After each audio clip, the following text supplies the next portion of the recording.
So the Four Corners region has been inhabited for thousands of years, between AD 1150 and 1300. Environmental and cultural factors forced the people in the region to move into pueblos and cliff dwellings away from separate small farming areas or little villages. One of these examples is the cliff dwellings of a cliff dwelling can be seen right here, which is called the Cliff Palace. It's in the Mesa Verde National Monument, and this time period of this build is considered the Pueblo 3 stage, and this study will focus on travel from these 10 known Puebloan 3 sites to Cliff Palace. So Atacina Pueblo and El Morro National Monument, Aztec Ruins, Bandelier National Monument, Horse Collar Ruin in National Bridges National Monument, Quetzal Pueblo in Navajo National Monument, Little Canyon Ruin in Hovenweep National Monument, Pueblo Bonito in Chaco Canyon, Sand Canyon Pueblo, White House Canyon Ruin in Canyon de Che National Monument, and Yucca House National Monument, which can all be seen right here. Tracing ancient Indian roots becomes difficult to do so as they use different materials for building along with different reasons for use. They also will follow different spatial rules than modern roots. So right here is an example of known Chaco roots that move from Chaco Canyon within the Chaco period. You can see Aztec ruins up here as well. One of the archaeological GIS, when you're looking at that, you assume 3 things to combat the fact that they use different spatial rules. First, roots are created by consistent movement over terrain. Second, roots can be both physical and social constructs. And lastly, instead of following a river, they will cross-cut it. Whereas when you're looking at a path analysis, a cost path analysis such as these, you assume that the traveler knows their environment over time. The trade routes will change with new trade relations. The traveler would follow an efficient, but not necessarily most direct route to get to their destination. And the known archaeological sites that are now close to what was there before. And when you're talking about a cost path analysis, you're going to use a digital terrain model, such as this one here in the middle, to create a cost value to travel the terrain between 2 points and exposing a possible route. You would use a slope, sometimes an aspect, or a hillside. This study will take into consideration both assumptions of cost path analysis and the assumptions of ArcGIS or archaeological GIS to assume to continue with this study.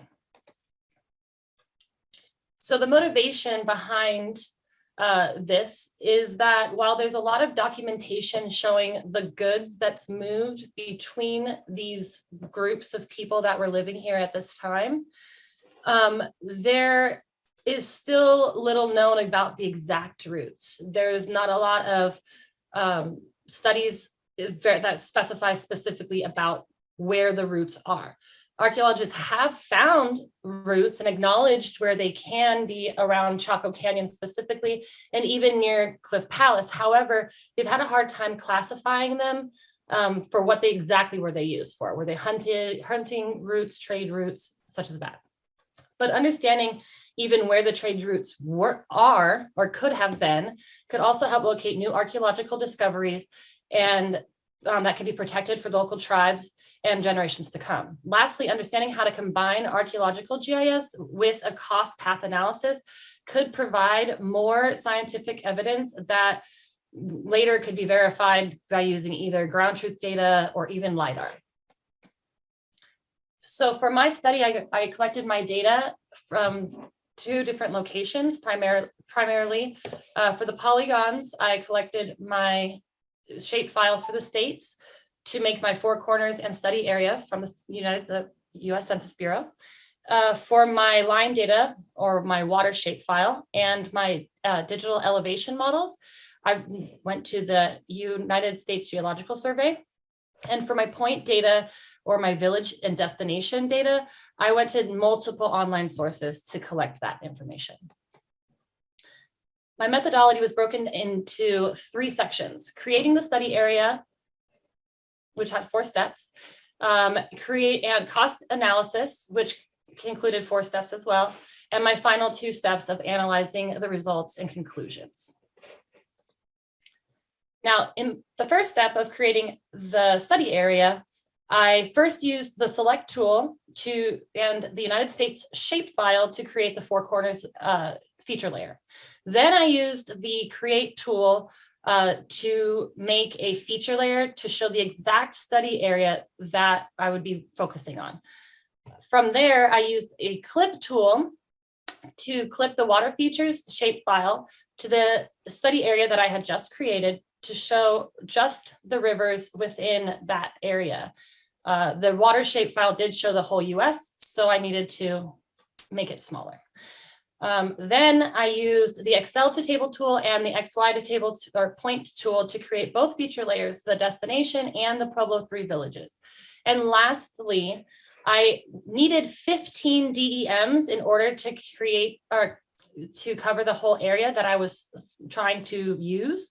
And in order to do that, turn it into 1 DEM, I used the mosaic to raster tool and then called that feature layer elevation. For my cost path analysis, I used that now the final DEM elevation with the slope tool to create a new feature layer called slope. Then I reclassified the slope to add a cost value to the terrain, because a person doesn't exert the same energy walking across all terrains. You exert more the higher and harder you work for it, which is this feature layer then was created as slope cost. Once I had the elevation, slope, and slope cost, I was able to use a distance accumulation tool to create the feature layers of accum and back direction, so accumulation and back direction. And these 2 feature layers, along with the destination point, I used the optimal path as line tool to locate the optimal routes feature layer, or the OP routes, to know where the best places or best route from point A to point B is. My results were broken into 3 categories as well: study area, cost analysis, and imagery comparison. This map right here shows where all 10 optimal routes to Cliff Palace are from each location, and where they all connect right here in the middle, which we later go over. It also shows where they cross the San Juan River, the Anamas River, and while you can't see it, it's the Mancos River is right here underneath the trail. So the first map was my study area. This map right here shows what the villages, destination, and rivers within the study area I created all looked like prior to any analysis. This was my final merge DEM called elevation. I did use an elevation 10 symbology and invert it to be able to see where the lower and higher elevations were a little more clearly than with the black and gray. These are the maps that produced from the cost path analysis. So the first map is what elevation created when they used the slope tool. So this is my slope map. Then once I reclassified it, I reclassified the slope into 5 values: 1, 5, 10, 25. I'm sorry, 1, 5, 15, 25, and 1,000. 1,000 being the highest elevation and exerting the most amount of energy, so of very little use. 1 being the lowest elevation. This is my accumulation feature layer. This is my back direction feature layer.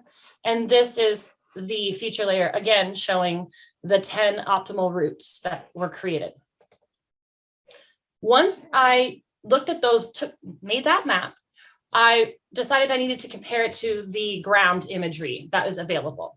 So when I compared it to that imagery, I was repeatedly able to find active routes, even roads that followed closely to the routes I created. For example, if I was to zoom into this area right here, this is Pueblo Bonito, there's Google Maps would, there's a trail that Google Maps names right here as the ancient Puebloan Trail. Now, I'm not sure if that's what everybody calls it, but that's what the park calls it. And then when you follow up here, you zoom in and you can see there's a trail that follows along down here. Now, this is where you can see that maybe they didn't go this way. Maybe they went this way. However, because they used a lot of ladders and a lot of untraditional climbing, maybe they did go this way. Again, you can see this in White House Ruin. The path right here falls right off the front edge of the cliff, and this is White House Ruin. But you can see that there's an active path that follows along here. There's also a smaller path when you zoom in that comes along here and attaches to this path. When you zoom into this canyon, you see down here, there's a path that follows all the way down and up the cliffside. Now, when you tilt this angle, you can see it's not as steep as it appears in this image.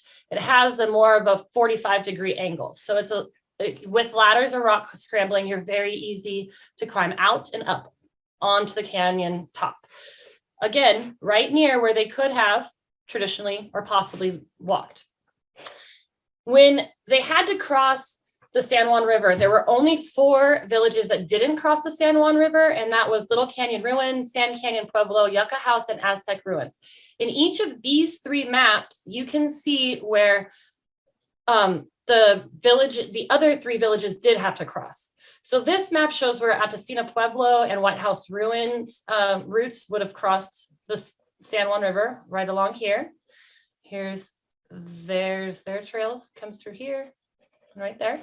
And what you can see is in each one of these areas where they cross, the river is very narrow, it's very windy, and it's not very deep in a lot of sections. So it would allow for a lot more opportunities to cross, even maybe not right here, maybe over here. It just gives you a lot more ability to cross.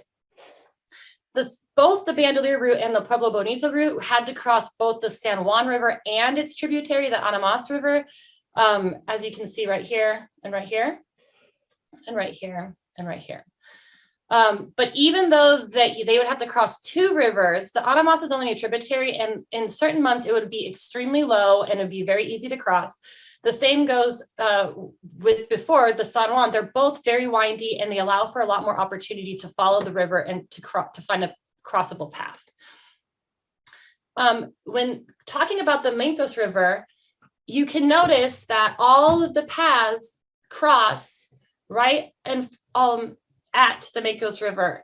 They meet from there, from all directions, going to Cliff Palace right here along Mancos, except for one, which comes from straight up here.